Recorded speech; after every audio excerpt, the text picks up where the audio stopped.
Hello. This is going to be a short video on how to complete a secure app. Of course, this is Christine Austin Ill, and we are going to try to make this a quick, informative video. So as you see down below, I have the SA icon right next to my calculator. I'm going to go ahead, click on that. Of course, you need to download that from the Apple Store. The secure app is only an Apple product. All right. So you want to have that logged in. Your login is going to be the exact same login that you use when you are keying into the back office. So here you're going to see the writing states. The states that will show up when you log in will be the states that you are actually licensed in. So for this example, I'm going to go ahead and click on PA. So this is going to be a dummy app.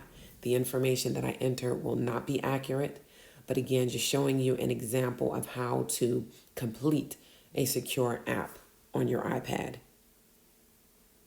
So as you see, it's loading up all of the labels, the laws, the forms, everything that is updated. It will go ahead and pull in all of those legal documents that we need to complete per state. Right here is the main menu. You're going to click on applications.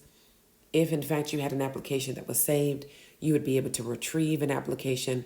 But for this example, we are doing starting a final expense app. Now, you would need to have the information entered here in order to be able to get to the quotes, okay? You cannot just skip to the quote comparison or the rate comparison, if you will, until you have this information in here, because the system will not know the age, if it's a male or female, if it's final expense or modified. So you have to complete this part first. All right. So that is my actual birthday, guys. So it's my birthday month. I'm not a smoker. I will be the owner and the applicant. All right. You hit continue and you're going to go ahead and answer the questions. These are the questions that are the same in the exact same order as the paper application. Again, this section, you should have already asked the client these medical questions before keying into your iPad, right? Now, when you get to your medications, the modified medication, this section is just for you to check to see if a medicine is modified. This is not a section for you to key in the medications, okay? So again, we do not key in medications. We check to see if they're modified or not. You could have the medication list printed so that you can look at that list prior to coming to this section. That is what I advise. Or, of course, whenever you call into Lincoln Heritage, they will let you know if the client is modified or final expense, because they will pull the prescription. That's why we call in to verify. So for this example, there are no medications that I need to check. So I click no, and they're not taking any medications within the last 2 years that would cause them to be modified. Hit continue. Now I'm going to go ahead and you can do your quotes. I'll do a 35,000. I'm going to go down and I'm going to put the 8 units of accidental. I will select this plan type as final expense, and then you click on calculate. Notice up at the top, you're going to see the premium is the $105. I will hit the plus sign to give another quote. On this quote, I'm going to do the 35,000. I'm still going to keep the 8 accidental, but now I'm going to select 20 pay and hit calculate. And then my third example will be 20,000. 8 units, regular final expense, and I'm going to hit calculate. And now you have your 3 options. Notice option A, the green circle with a check. Option B is red. Option C is red. If you want to choose, say, option C, you need to click on the red circle to select that option. So this client wants $20,000, $65 is comfortable. We're going to move forward and hit continue. Now we know what this client wants, how much coverage they want. We have their information. You need to go ahead and ask them for their social. All right. Now, I'm going to enter a social. If your client does not want to give you their social, they're not comfortable giving you their social, you are still able to complete this application.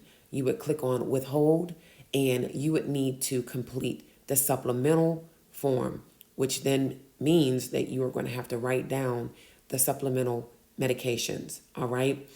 When I get somebody, which is very rare, that does not want to give their social security number, I tell them, no problem, grab your medications.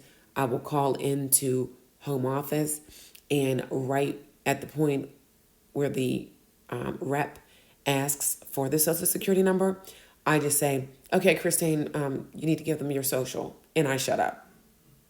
And 99% of the time, they give the social. And while they are giving their social, I would just key it into the app, or I would write it on the application, okay? But yes, usually they will go ahead and give that social to the rep on the home verification line.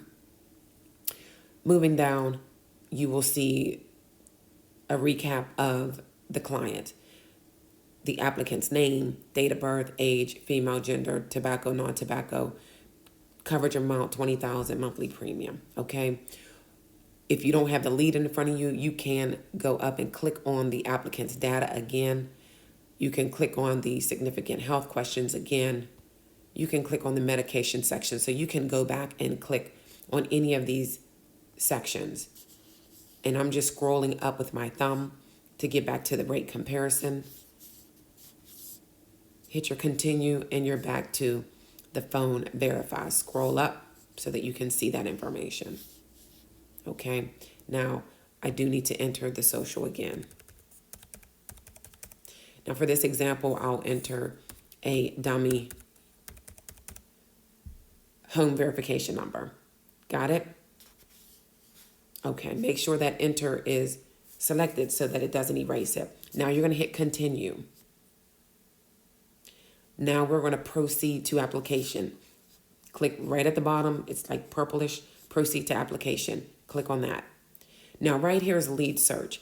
If in fact that was a lead piece, you could put in the name right here, and it would actually pull up somebody's, the information. You would click on it, and it will populate the information into your application. So we're going to skip that process because I am clearly not a lead. I am using this as an example. You do need to put in the actual phone number. If you do not put the phone number in, they will not allow you to move forward. All right, I'll put in a address in here that is not mine, but it's somebody's, because it needs to be accurate. This date is going to be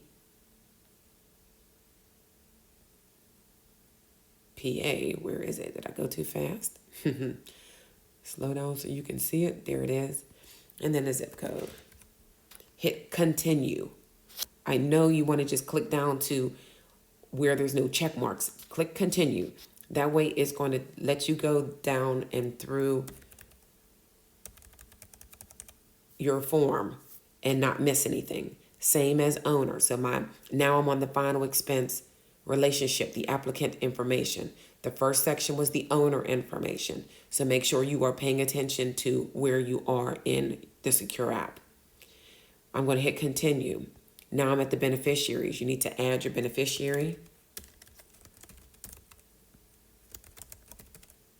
the relationship. You do not have to have their phone number. As far as the address, I always click owner, or if you have the address, enter that information there, and you need to enter the percentage amount and hit continue. If there are two applicants, primary beneficiaries, go ahead and enter the second one in there.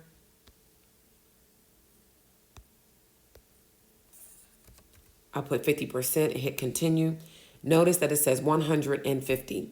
That is not going to go through, as you cannot do 150% of the benefit. So you can click on that divide equally. Yes, you want to override it, and it'll change it to be 50-50. If you have a contingent beneficiary, enter that information there. If not, go ahead and hit continue. Now, we've already stated that we wanted 8 units of accidental. That is already on there. Click continue.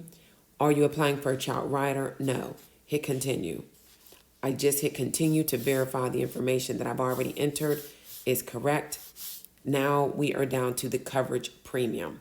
So I pressed on coverage premium. You need to click on calculate, and notice here, something went wrong with the premium amount that I entered. So I'm going to review my answers. So the monthly draft premium is wrong. So we're going to cancel that. I'm going to go into set coverage amount and put 20,000. And now I'm going to hit calculate. Here's my $65. All right, so don't freak out if that happened. All you have to do is press in the box that you want to adjust and adjust it. Click set coverage, hit calculate. Here's our dollar amount. Now hit continue. Now you want to put in if they have existing life insurance or not. They ask you twice, once for the applicant's replacement question and then you to confirm it. Hit continue. Automatic premium loan request should always be yes. This is in the event that the client is not able to make a payment and we are not able to reach them. If there is cash value in the benefit, we will use the cash value to keep the policy active so it does not cancel on them when they need it the most. Hit continue. I always have the policy mailed to the owner, especially because I work in several different states. I will not have those policies sent to me and then I go and drop it off at the client's home. I do mail them directly to the owner, all right? And then I check in with them to see if they have any questions. The last one here is if they've asked to have that index requested earlier. And no, nobody ever requests that. So that's always a no. Continue. And yes, always will they be enrolled in the FCGS, okay? And then hit continue. Once you've hit continue, all of my check marks are marked off. Now you will hit the what's next. Up here, you can go ahead and click on proceed to signature, okay? And right here, we have the congratulations, your application package is ready for a signature. If in fact you missed anything, right down below where it has message, it's going to tell you what you need to fix. But we did everything right. So we're going to hit continue. And now it's going to move to the signature portion.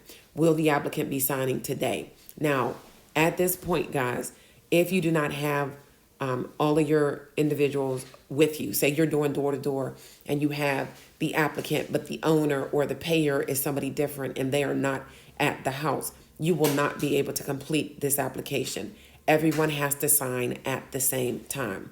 There's no way to save signatures or banking information. You can save all of the other info, but you cannot save the banking or signatures. So everybody needs to be here, or if you are doing a tele app, everybody needs to be on the 3-way call before you call into home office to do the tele app. Okay, so they need to be on the phone. So here everybody's on the phone, we're good to go. Is this going to be a split agent? That means are you splitting this application with another agent? Say if you were working with another agent and you guys said that you were splitting deals, at this point you would hit yes and you would put in that agent's agent number. But for my example, I'm not splitting the deal. Hit continue. Now, checking and savings, always want to be doing business with checking or savings account. That is how we get advanced, right? If in fact they do not have a checking or savings and you are using a credit card, you need to call into the credit card verification number in order to gain a sequence number. You want to put in the expired date, select if it's a Visa, MasterCard, or Discovery, and then proceed. For this example, we are doing a checking account. When you do checking account, guys, never ever check or click on voided check. Okay, we're not collecting voided checks. We just select no check. For the routing number, enter the routing number. It needs to be 9 digits. Okay, I put in 9 zeros. I'm going to use this as an example of an existing client. So if you are doing an increase for a policyholder and you don't have, or they don't have their banking information, sorry for the noise in the background, but if they don't have the banking information, you could put in 9 zeros, and for the account number, put in their policy number that is on file. All right. For the institution, I put existing client. When the company gets this secure app, they will know that that's the policy number and the banking information is already on file. Okay. So that is what you do for an existing client. If in fact they have their routing number and their bank account number, enter that information in. All right. You do not need to have the city, the state, the zip, or the phone number. You need the routing account number and the name of the bank. Now, if this is going to be for immediate, you click on immediate. If it is for later, you put in the later date. So we'll put November 21st. We are going to select who is the authorized payer. Now, it could be the owner, the applicant, or one of the primary beneficiaries, or it can be other. Now, if the primary payer is not the owner, the applicant, or one of the beneficiaries, you will not get advanced, okay? Because that would be somebody outside of, family, all right? I went blank right there, but it needs to be somebody on the app in order for you to get advanced.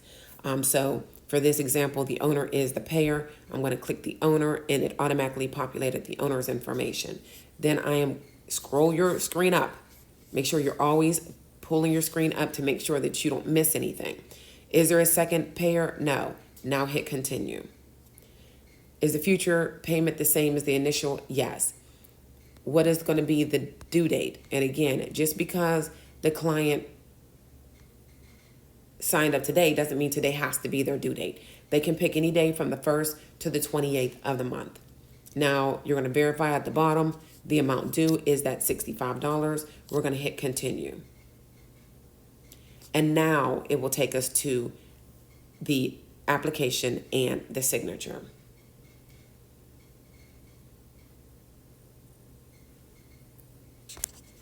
Now here you can press right on the screen, okay, so that it will open up the app.